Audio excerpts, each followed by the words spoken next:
Today, we're diving into something absolutely fascinating, the science of educational psychology. We're going to unpack exactly how we humans develop, how we process information, and how we actually construct knowledge right from the moment we're born. So, here's our game plan for today. We're breaking this down into 5 stages. First, why kids learn differently. Then, the core stages of human growth. Next, we'll hit the big 3 learning theories, followed by the teacher's role as a facilitator, and finally, we'll wrap up with inclusive education and assessment. All right, let's jump right into section 1, why kids learn differently, or as I like to call it, the mystery of the classroom.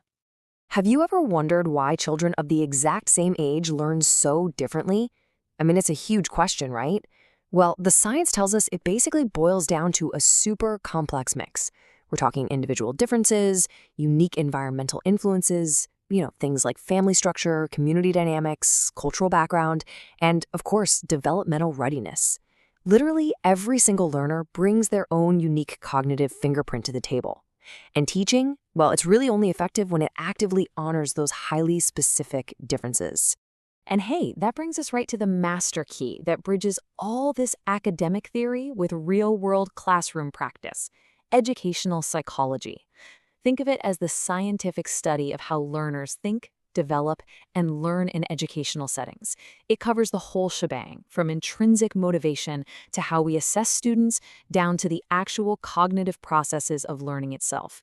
It's literally the ultimate tool for taking a room full of totally individual minds and turning it into a cohesive, effective learning environment.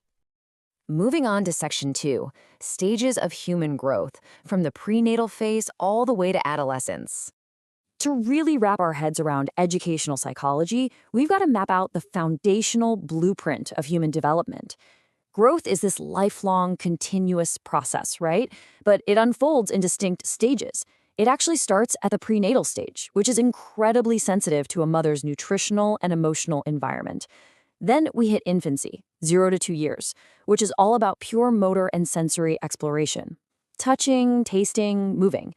That naturally flows right into early childhood, ages 2 to 6. This is where language acquisition explodes and kids get heavily into symbolic play.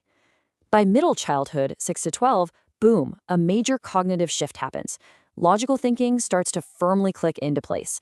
And finally, adolescence rolls in, a really complex time marked by deep identity formation and some pretty profound emotional changes.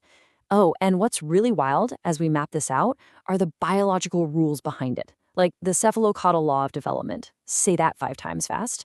It basically means physical growth happens systematically from the head all the way down to the toes, and that heavily dictates what a child is physically capable of mastering at every single step. All right, section 3, let's look at the big 3 learning theories, the true architects of the mind. So first up is John Piaget. He mapped out cognitive development by showing us how kids actively build new information into their existing mental schemas, and this progression changes dramatically as we age. In the early years, the sensory motor stage, learning is totally physical and sensory-based. Then it slowly morphs into symbolic thinking during the pre-operational stage. Right around age 7, kids hit the concrete operational stage, and this is where logical thinking about physical concrete objects really takes over. Finally, around age 11 and up, the mind unlocks abstract reasoning in the formal operational stage. The big takeaway for educators here, you have to match your teaching strategies perfectly to the learner's current logical capacity. You literally cannot force abstract concepts if the mind's architectural framework just isn't ready for it yet. Next, we have Lev Vygotsky. His sociocultural theory takes a totally different angle.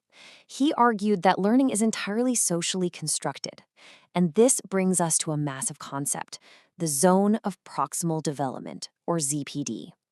Basically, ZPD is the gap between what a learner can do completely on their own and what they can pull off with the help of a more knowledgeable other. This gap, it's the absolute sweet spot for learning. It proves that social interaction, guided dialogue, shared language, they aren't just nice-to-haves. They are fundamentally critical to how we learn And Vygotsky's framework naturally leads us to the idea of scaffolding. Think of it exactly like training wheels on a bike. Step 1, you find that specific ZPD sweet spot for the learner. Step 2, you give them temporary, highly targeted support to help them navigate the new skill. And step 3, you gradually and deliberately take that support away as the child masters the concept and gets independent. It's just a fantastic, structured way to guide someone from, I have no idea what I'm doing, to complete autonomous competence. Our third big thinker is Erik Erikson. His psychosocial conflicts show us that emotional development directly drives learning outcomes throughout a person's entire life. At every stage, we face a specific psychological conflict that we just have to resolve to build a healthy foundation. In infancy, it's all about building trust versus mistrust through a secure environment. Early childhood shifts to balancing initiative against guilt, so encouraging creativity is a huge deal there. And let's look at the school-age conflict, industry versus inferiority. If a kid feels competent and industrious, they're going to thrive and soak up knowledge. But if they feel inferior, their learning can stall out completely. So the educational relevance here is just massive. Mentors and teachers absolutely must build secure environments and support self-identity if they want to see real cognitive growth. Let's move into Section 4, the teacher as facilitator, and how we're shifting the classroom dynamic. Okay, given everything we've just uncovered about how the mind works, it makes sense that modern teaching has had to evolve drastically. Historically, a teacher was basically a knowledge transmitter, an authority figure just lecturing static facts to a super disciplined, teacher-centered room. But today, that role has completely transformed into a learning facilitator. A modern guide facilitates learning, they adapt their methods to the individual, and they heavily encourage peer participation. Today's educational environment is completely learner-centered. We're creating dynamic spaces where students actively construct their own understanding, rather than just sitting there passively receiving information. Which brings us to our final section, Section 5, Inclusive Education and Assessment, Reaching Every Learner. If we truly want to reach every single learner, we have to completely rethink how we measure success. For the longest time, evaluation was just this rigid, summative approach. You know the drill. Standardized tests and massive end-of-semester exams that just focus on your final grade, completely ignoring your actual growth or learning journey. It just gives this static snapshot that honestly misses the full, nuanced picture of a child's real developmental progress. Because of that, modern educators lean heavily into formative assessment. While a summative assessment just waits until the very end to give a final grade, a formative assessment is this continuous, ongoing feedback loop. We're talking quick daily quizzes, dynamic portfolios, or even naturalistic observation, like actually watching a child's problem-solving behavior on a playground.